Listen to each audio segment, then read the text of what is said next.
ప్రపంచంలోనే అతిపెద్ద ఆధ్యాత్మిక వేడుకగా భావిస్తున్న మహాకుంభమేళా చివరి దశకు చేరుకుంది. నేడు ఆఖరి ప్రత్యేక స్నానంతో పాటు మహాశివరాత్రి పర్వదినం కూడా ఉండడంతో గంగా స్నానానికి పెద్ద సంఖ్యలో భక్తులు తరలివస్తున్నారు. జనవరి 13న మొదలైన ఈ మహాకుంభమేళాలో నేటి వరకు జరిగిన అద్భుత ఘట్టాలపై ప్రత్యేక కథనం చూద్దాం.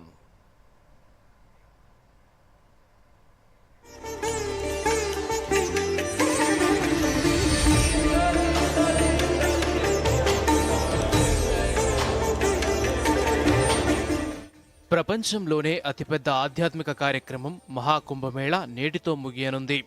జనవరి 13న ప్రారంభమైన ఈ ఆధ్యాత్మిక కార్యక్రమం దాదాపు 45 రోజుల పాటు అట్టహాసంగా సాగింది. అయితే ఈసారి మహాకుంభమేళాకు ఎంతో విశిష్టత ఉంది. సాధారణంగా ప్రతి 6 సంవత్సరాలకోసారి అర్ధకుంభమేళా జరుగుతుంది. 12 సంవత్సరాలకోసారి కుంభమేళా నిర్వహిస్తారు. 144 సంవత్సరాలకోసారి మాత్రమే మహాకుంభమేళా జరుగుతుంది. ఈ మహాకుంభమేళాకు ఇప్పటి వరకు దాదాపు 64 కోట్ల మంది భక్తులు రాగా, గంగా, యమున, సరస్వతీ నదుల సంగమమైన త్రివేణి సంగమంలో పవిత్ర స్నానాలు ఆచరించారు. మహాకుంభమేళా సమయంలో చేసే రాజస్నానాలకు విశిష్టమైన స్థానం ఉంది. వీటినే అమృత స్నానాలని కూడా అంటారు.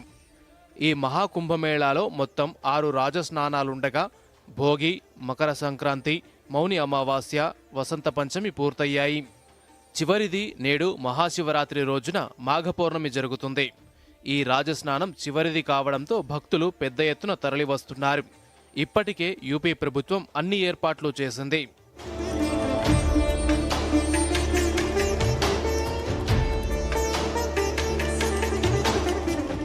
కాగా మహాకుంభమేళాలో ఇప్పటి వరకు రాష్ట్రపతి ద్రౌపది ముర్ము, ఉపరాష్ట్రపతి జగదీప్ ధన్కర్, ప్రధాని నరేంద్ర మోదీ, రక్షణ మంత్రి రాజ్నాథ్ సింగ్, మాజీ రాష్ట్రపతి రామ్నాథ్ కోవింద్, కేంద్ర హోంమంత్రి అమిత్ షా, కేంద్ర మంత్రి కిరణ్ రిజిజు, రాజస్థాన్ ముఖ్యమంత్రి భజన్లాల్ శర్మ, ఎంపీ ముఖ్యమంత్రి మోహన్ యాదవ్ పుణ్యస్నానాలను ఆచరించారు. మరోవైపు 73 దేశాల ప్రతినిధులు, భూటాన్ రాజు జిగ్మే కేసర్ నాంగ్యాల్ వాంగ్చుక్ సహా అనేక మంది ఇతర సినీ ప్రముఖులు కూడా ఈ సంగమంలో స్నానం చేశారు. కాగా ఈ మహాకుంభమేళా విజయవంతం అవ్వడంలో యూపీ ప్రభుత్వం కీలక పాత్ర పోషించింది. మహాకుంభమేళాకు హాజరయ్యే భక్తుల భద్రత కోసం ప్రయాగ్రాజ్ పోలీసులు కనీవిని ఎరుగని విధంగా చర్యలు చేపట్టారు.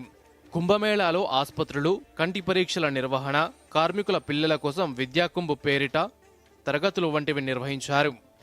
కుంభమేళాలో పాల్గొనే వారి సంఖ్యను ఎప్పటికప్పుడు లెక్కించడంతో పాటు వారికి కావాల్సిన సౌకర్యాలను ఏర్పాటు చేయడం కోసం అత్యాధునిక సాంకేతిక పరిజ్ఞానాన్ని యూపీ ప్రభుత్వం వినియోగిస్తోంది.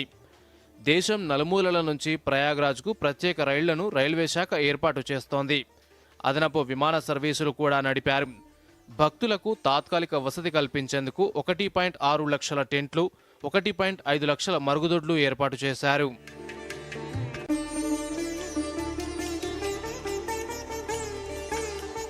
కాగా కుంభమేళా ప్రాంతంలో 15,000 మంది పారిశుద్ధ్య కార్మికులతో నిర్వహించిన క్లీన్ డ్రైవ్ మరో రికార్డు సృష్టించింది. ఈ కార్యక్రమంలో దాదాపు 15,000 మంది కార్మికులు చీపురు పట్టి చెత్తా చెదారాన్ని తొలగించారు. దీనిని Guinness book of world records ప్రతినిధులు, ప్రయాగ్రాజ్ మేయర్ గణేష్ కేసర్వాణి, మహాకుంభ్ ప్రత్యేక ఈవో ఆకాంక్ష రాణా పర్యవేక్షించారు. రికార్డుకు సంబంధించిన తుది నివేదిక 3 రోజుల్లో వెల్లడిస్తామని అధికారులు తెలిపారు. ఇక 2019లో ప్రయాగ్రాజ్లో జరిగిన కుంభమేళాలో 10,000 మంది పారిశుద్ధ్య కార్మికులు పాల్గొని గిన్నిస్ రికార్డులో చోటు దక్కించుకున్నారు. కాగా మరోవైపు మహాకుంభమేళాకు నేటితో చివరి రోజు కావడంతో భక్తులు పెద్ద సంఖ్యలో హాజరవ్వనున్నట్టు అధికారులు పేర్కొంటున్నారు.